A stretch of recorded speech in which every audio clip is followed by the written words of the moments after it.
बिस्मिल्लाहिर्रहमानिर्रहीम। अस्सलाम वालेकुम नाज़रीन, मैं हूँ इरफान हाशमी और आपको प्रोग्राम में खुश आमदीद कहता हूँ। तमाम तारीफ़ें उस रब्बुल इज़्ज़त के लिए जिसकी तरफ हम सबको लौट कर जाना है, जिसके हुजूर हमें एक दिन पेश किया जाएगा, तो हम नहीं हमारे अमाल बोलेंगे। व्यूअर्स, आज पाकिस्तान के अंदर मेजर डेवलपमेंट्स हुई। इमरान खान ने जहाँ पर पार्टी के लोगों को वार्निंग जारी की, वहीं पर जनरल फैज़ हमीद का पहला पैगाम मिलिट्री तहवील से आया है। ये पैगाम क्या है, इसकी मुकम्मल तफसील व्यूअर्स आपके सामने रखेंगे। और पाकिस्तान तहरीक इंसाफ अब एक नई हिकमत अमली पर काम कर रही है। मुज़ाकरात किस तरह होंगे, अली ज़फ़र ने हमारी तमाम खबरों की तस्दीक की। इमरान खान पार्टी के लोगों को क्या पैगाम दे रहे हैं, इसका भी मुकम्मल हाल अहवाल आपके साथ हम शेयर करेंगे। और फिर सुप्रीम कोर्ट पाकिस्तान में आज एक ऐसा फैसला जिसने आम आदमी के जो हकूक थे उसे मुकम्मल तौर पर सल्ब कर लिया। ये फैसला क्या है और 80 लोग जो इस वक्त मिलिट्री तहवील में है, इनका मुस्तकबिल क्या होगा। और फिर नवाज शरीफ रूपोश और शहबाज शरीफ के खिलाफ कार्रवाई, ये दरखास्त भी बाकायदा तौर पर दायर हो गई है। इसकी तफसील भी व्यूअर्स मैं आपके सामने रखूंगा। लेकिन सबसे पहले आपको बता दूं कि जिस वक्त मैं ये प्रोग्राम रिकॉर्ड कर रहा हूं तो खबरें आई कि असद कैसर, हामिद रजा साहब और बाकी लोग जो अपोजिशन के थे वो इकट्ठे हो गए हैं। और इकट्ठे होने का मकसद ये है कि आइंदा की हिकमत अमली तय की जाए। पाकिस्तान तहरीक इंसाफ ने जो सबसे बड़ी गलती की, तहरीक तहफ़्फ़ुज़ आईन पाकिस्तान के प्लेटफॉर्म से जो इस तहरीक को आपको चलाना चाहिए था, आप इस तहरीक को आगे नहीं बढ़ा सके। तहरीक इंसाफ अकेली मैदान में रही। आपको अपोजिशन तमाम फोर्सेस को इकट्ठा करना था, वो तमाम जमातें जो अपोजिशन में हैं उनको इकट्ठा करना था, और इसके साथ साथ वो तमाम सेंटीमेंट्स जो हुकूमत मुखालिफ हैं उसको भी इस प्लेटफॉर्म पर इकट्ठा करना था।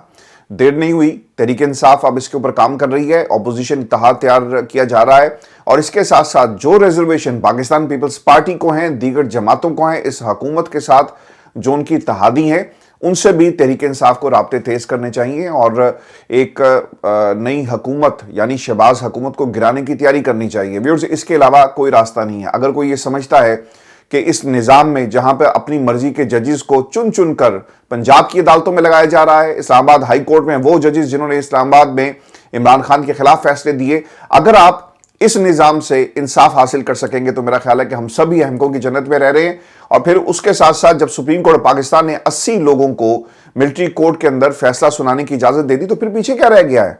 पीछे कुछ नहीं रह गया। तहरीक इंसाफ को सियासत करनी है। सियासत का एक वाहिद तरीका है कि आप शहबाज हुकूमत को गिराने के लिए तैयारी करें, और उसके लिए आपको मैदान अमल में आना पड़ेगा और इस इत्तेहाद को वसी करना है, तभी जाकर ये मामला जो है वो आगे बढ़ेंगे। व्यूअर्स, मैं आपको ये खबर दे रहा हूं जो इस वक्त की डेवलपमेंट है खान साहब के हवाले से। पिछले कई दिनों से हम आपको मुसलसल आगाह भी कर रहे थे कि खान साहब मुसलसल गुस्से में हैं, और उन्हें जब बताया जाता है ना कि बाहर दोस्ताना माहौल, जो खबरें जो आपने कल भी मैंने आपको बताया, तो ये एक पूरी सीरीज है। अलीमा खान मुसलसल इमरान खान को बता रही हैं कि कौन क्या कर रहा है, पाकिस्तान तहरीक इंसाफ की कारकर्दगी क्या है। पाकिस्तान तहरीक इंसाफ जो है वो अपने मुखालिफिन के साथ सब गुडी गुडी इस वक्त जो खेल रहे हैं, और कहीं पर किसी किस्म की कन्फ्रंटेशन आपको नजर नहीं आएगी। उसकी अपने एक मिसाल भी देखी, फैसल वाडा साहब गुजरते हैं, बैरिस्टर गौहर सलाम की हद तक बात नहीं करते, बल्कि उन्हें कहा जाता है कि ये हमारे दोस्त हैं, शरीफ हैं। भजन बाकी सारे क्या पीटीआई के अंदर बदमाश है।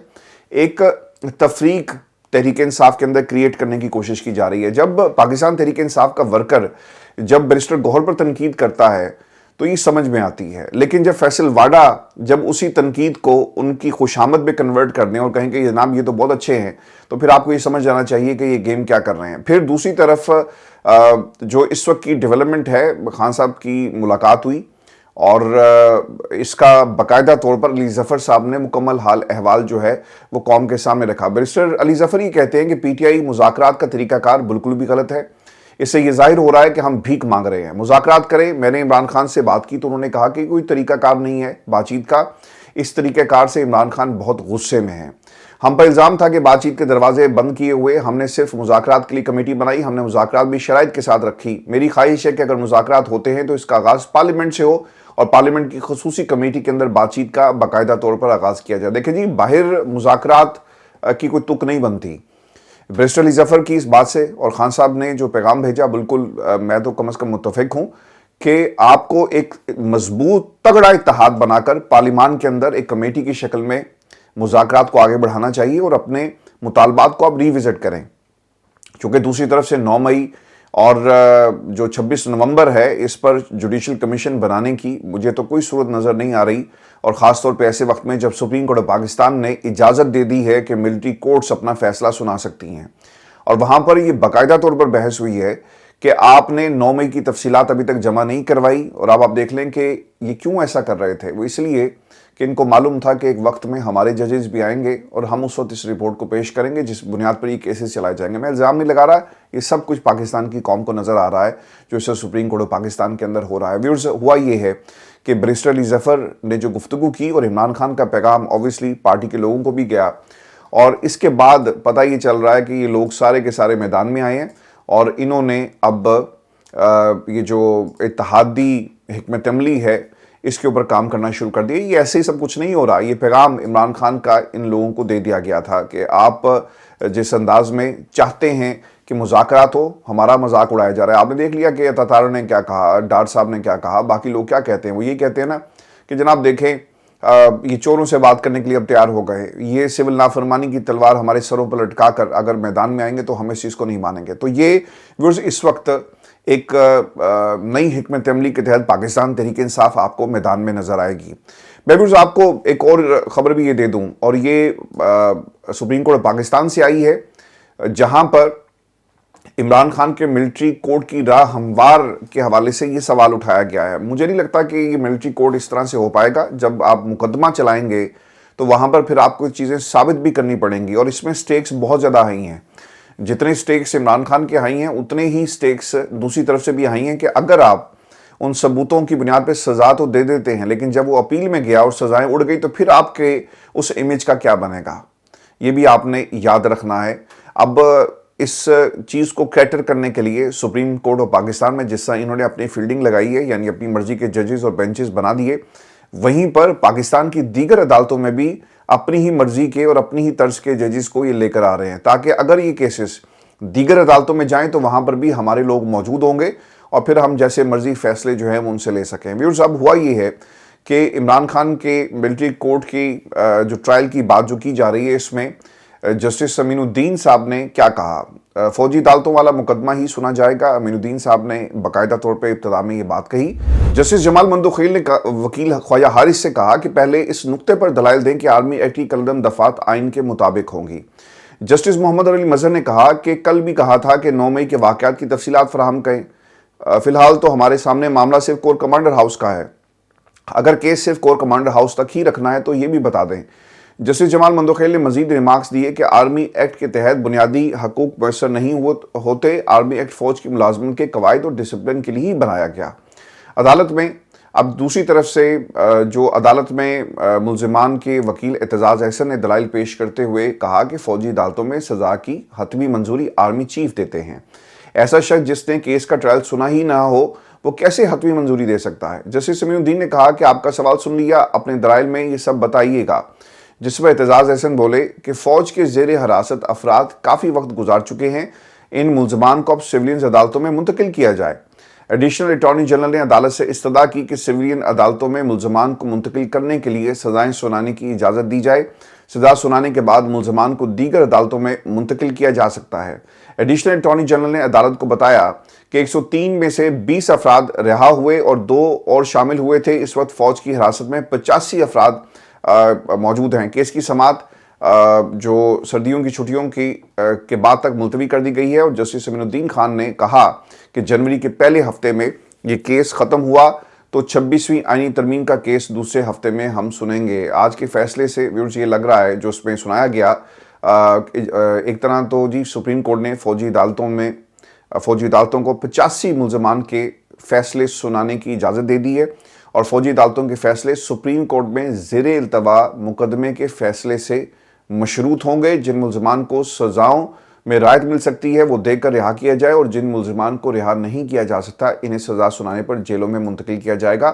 تو یہ ایک نئی ڈیولپمنٹ پاکستان کے اندر ہوئی ہے۔ مجھے تو پہلے ہی ان کے اوپر شک تھا کہ یہ اجازت دیں گے، کیونکہ یہ حکومت کی درخواست ہے تاکہ انہیں پولیٹیکلی اس کا فائدہ ہو سکے، اور جب یہ سزائیں سنا دی جائیں گی تو پھر کہا جائے گا کہ دیکھو ملٹری کورٹ نے سزائیں سنائی اور اب وقت آ گیا ہے کہ عمران خان کو بھی ملٹری کورٹ لے کر جائیں۔ تو یہ اس طرف چیزیں جا رہی ہیں، اور یہ بیانی کی حد تک सुप्रीम कोर्ट ने एक तरह से फैसिलिटेट किया है हुकूमत को और उनके हवारियों को। व्यूअर्स, आज पाकिस्तान के अंदर एक और भी डेवलपमेंट हुई है, और ये डेवलपमेंट बहुत ज़्यादा इंटरेस्टिंग इसलिए भी है क्योंकि फैज़ हमीद साहब का आपने जिक्र जो है वो फैसल वाडा की ज़ुबानी सबसे ज़्यादा सुना होगा, फिर उसके बाद नून लीग सर फहरिस्त है, और एक ताल्लुक तहरीक इंसाफ का फैज़ हमीद साहब के साथ क्रिएट करने की हमेशा कोशिश की गई। अब फैज़ हमीद साहब से जब ये सवाल किया गया कि आपके ताल्लुकात हैं जी, और आप पाकिस्तान तहरीक इंसाफ को मुसलसल फैसिलिटेट करते रहे, ये सवालात उनके सामने भी रखे गए।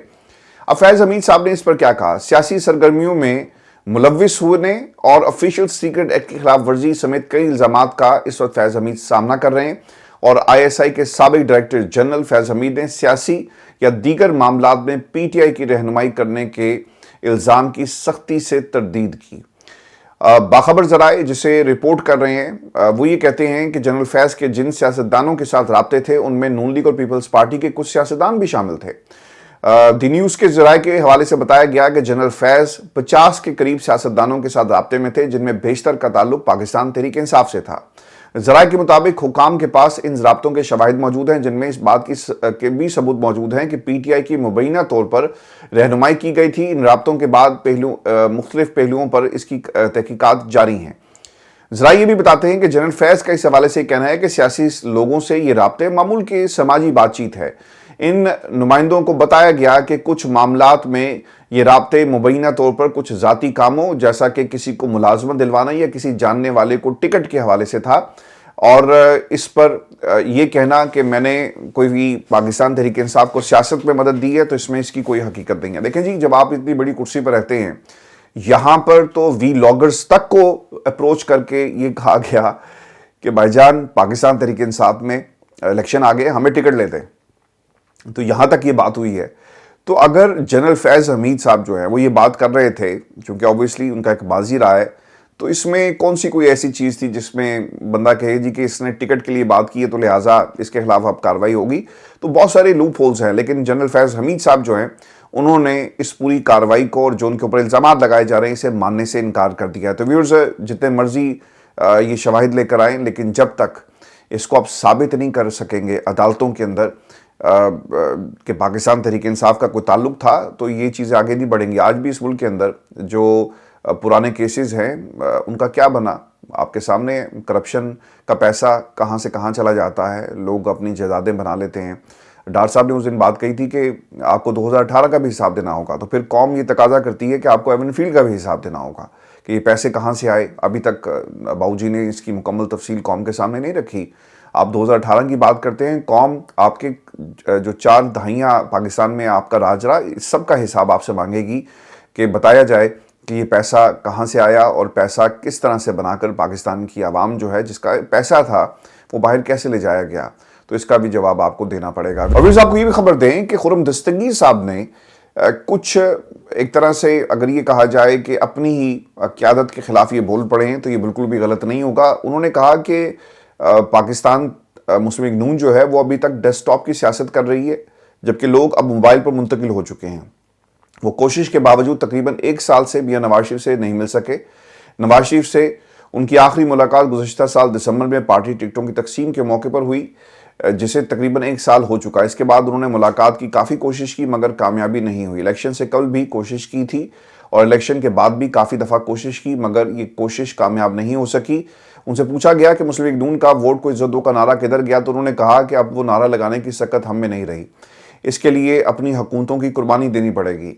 मुस्लिम लीग नून बयानी की जंग में कहाँ खड़ी है, ये भी उनसे सवाल हुआ। तो खुर्रम दस्तगीर साहब ये कहते हैं कि इस वक्त हम एक जगह आकर रुक गए हैं, हम किस तरह अवामी तख़य्युल में वापस आएँ, लेकिन हमें आगे का रास्ता नज़र नहीं आ रहा। मुस्लिम लीग नून का मसला ये है कि इसके बारे में अवामी तसव्वुर धुंधला गया है और अवाम को यकीन नहीं कि ये लोग उनका मसला हल कर सकेंगे। वो कहते हैं कि इमरान खान का फ़ौजी ट्रायल होना चाहिए क्योंकि उन्होंने मिली भगत की, जिसकी वजह से फ़ौज में बगावत की कोशिश की गई। वो बहुत बड़ा जुर्म था जो 9 मई को हुआ। साबित भी करें ना भाई, सबूत भी लेकर आएँ। इस तरह कहने से कुछ नहीं होगा। लेकिन मुझे आपकी वो बात बिल्कुल पसंद आई कि डेस्कटॉप से मोबाइल पर आपको जाना पड़ेगा, लेकिन ये पॉलिटिकल कैपिटल खुर्रम साहब आपके पास नहीं है।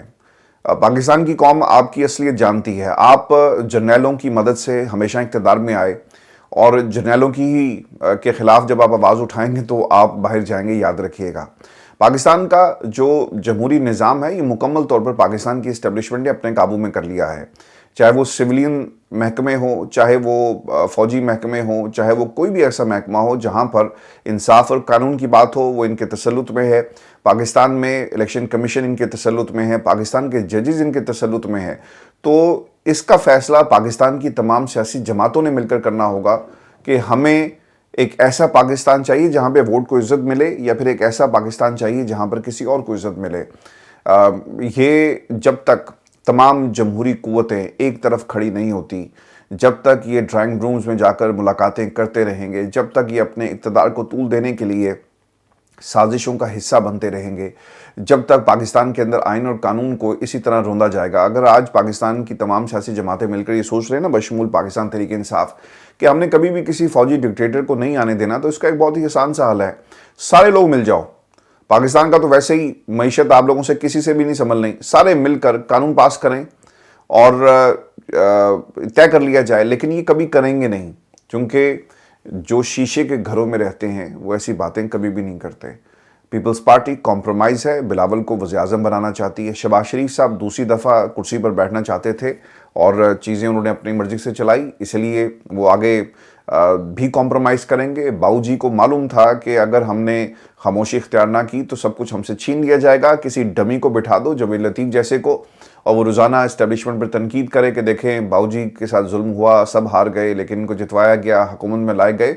तो एक प्रॉक्सी किस्म के बयानियाँ बनाने की कोशिश आप कर रहे हैं। इन सबको मालूम है कि जिस दिन ये बोल पड़े उस दिन इनकी हुकूमतें ख़त्म होंगी। लिहाजा इज़्ज़त इसी में है कि मत बोलो, और अगर हम बोल पड़े तो पाकिस्तान की आवाम ने जिस तरह हमें रद्द किया ये दुनिया को पता लग जाएगा। यानी 18 सीटें नून लीग सिर्फ ले सकी। अगर ये हकाइक कौम के सामने इनके ऊपर मोहर लग गई इलेक्शन ट्रिब्यूनल से, तो फिर इनका क्या बनेगा। व्यूअर्स, ये आज की हमारी नशिस्त थी। अपने कमेंट जरूर भेजिएगा, चैनल को सब्सक्राइब करना मत भूलें। इजाज़त दीजिए, अल्लाह ने के बाद।